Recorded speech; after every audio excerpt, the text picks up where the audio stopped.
गीली मिट्टी की खुशबू भला किसे अच्छी नहीं लगती, पर अगर ये बारिश अपने साथ कुछ ऐसा ले आए जिससे पीछा छुड़ाना नामुमकिन हो जाए तो। यह कहानी 32 साल के समीर की सच्ची घटना पर आधारित है। उस रात वो अपने ऑफिस से घर जा रहा था।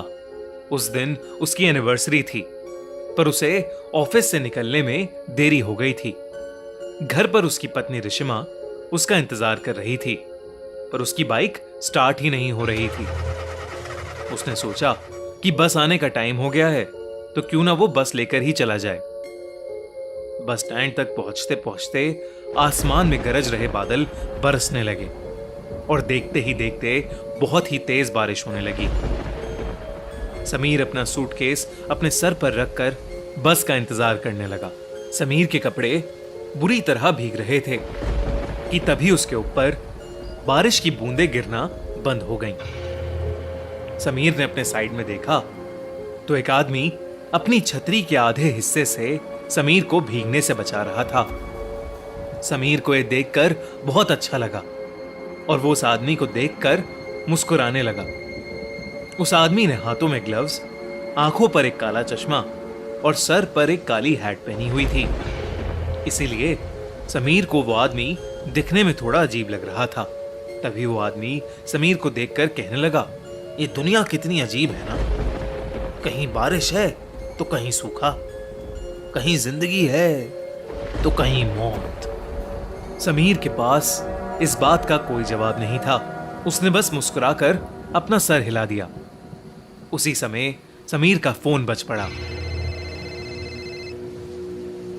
उसने पॉकेट से जैसे ही फोन निकाला, उसका फोन उसके हाथ से स्लिप होकर जमीन पर गिर गया। समीर जैसे ही जमीन से फोन उठाने के लिए झुका, उसे कुछ ऐसा दिखा जिससे उसकी रूह ही कांप गई। उसके साथ में खड़े आदमी की टांगे ही नहीं थीं और ना ही उस आदमी के जूते के अंदर पैर थे। मानो वो आदमी हवा में झूल रहा था। समीर के चेहरे का रंग बदलने लगा, पर उसने चुपचाप अपना फोन उठाया और उसके पैरों के बारे में सोचने लगा। समीर ने उस आदमी से दूर जाने का सोचा, लेकिन जैसे ही उसने अपनी नजरें घुमाई तो उसे दिखा कि अब पूरा बस स्टैंड खाली था। आसपास किसी ऑटो का भी नामो निशान नहीं था। वहां पर अब समीर और उस आदमी के अलावा और कोई भी नहीं था। समीर की हालत अब खराब हो रही थी। देखते ही देखते बारिश और तेज होने लगी। उस तूफान के बीच उस बस स्टैंड पर वो ही दोनों खड़े थे। समीर को बारिश की वजह से अब कुछ ढंग से दिखाई भी नहीं दे रहा था। उसे कोई बस भी आती हुई दिखाई नहीं दे रही थी। समीर ने अपनी वाइफ रिशिमा को मैसेज किया और उसे अपनी सिचुएशन बताते हुए जल्दी से आने के लिए कहा। यह मैसेज लिखते ही समीर को उस आदमी की आवाज आई, रिशिमा को यहां बुलाना ठीक नहीं होगा समीर। यह सुनते ही समीर के पैरों तले जमीन खिसक गई।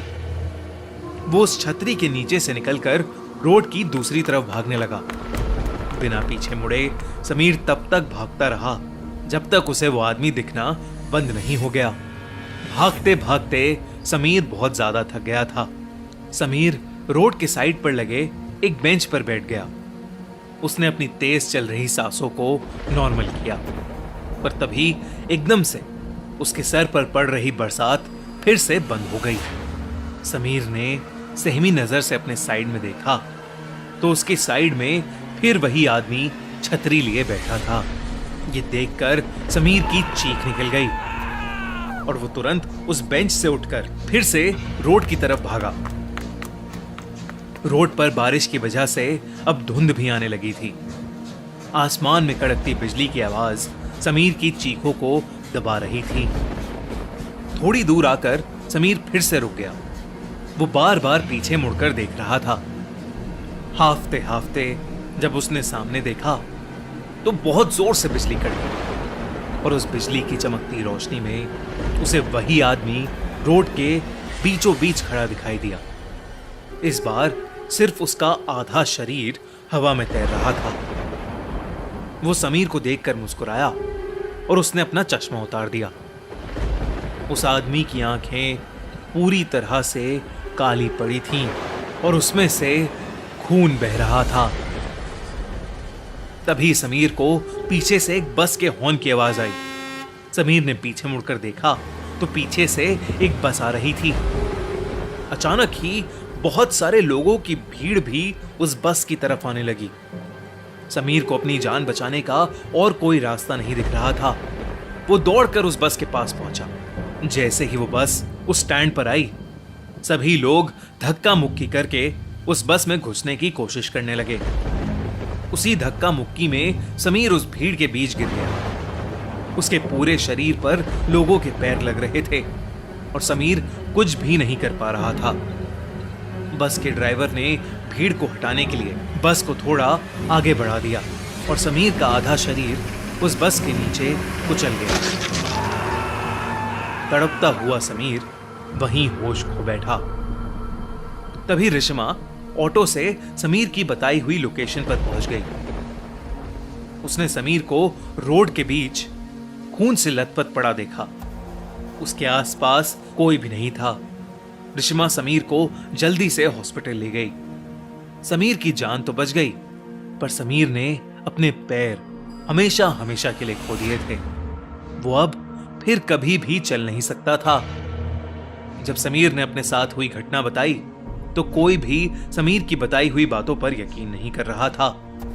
पर जब रिश्मा ने उस बस स्टैंड से जुड़ी न्यूज रिपोर्ट्स को देखा तो उसके होश ही उड़ गए।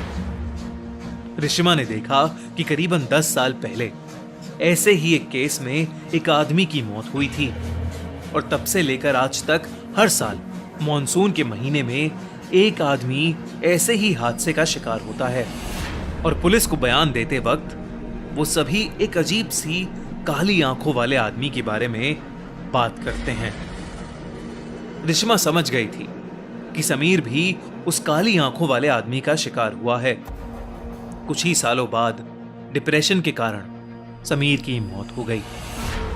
अब रिश्मा हर साल मॉनसून के महीने में उस बस स्टैंड पर जाती है इसी उम्मीद में कि उसकी मुलाकात उस काली आंखों वाले आदमी से हो जाए। रिश्मा को हमेशा लगता है शायद वो काली आंखों वाला आदमी भी ऐसे ही किसी भीड़ के नीचे आकर मर गया होगा और अब वो सबसे अपना बदला ले रहा हो। रिश्मा उससे ये पूछना चाहती थी कि वो ये सब क्यों कर रहा है, पर रिश्मा को वो आदमी आज तक कभी नहीं मिला और शायद कभी मिलेगा भी नहीं।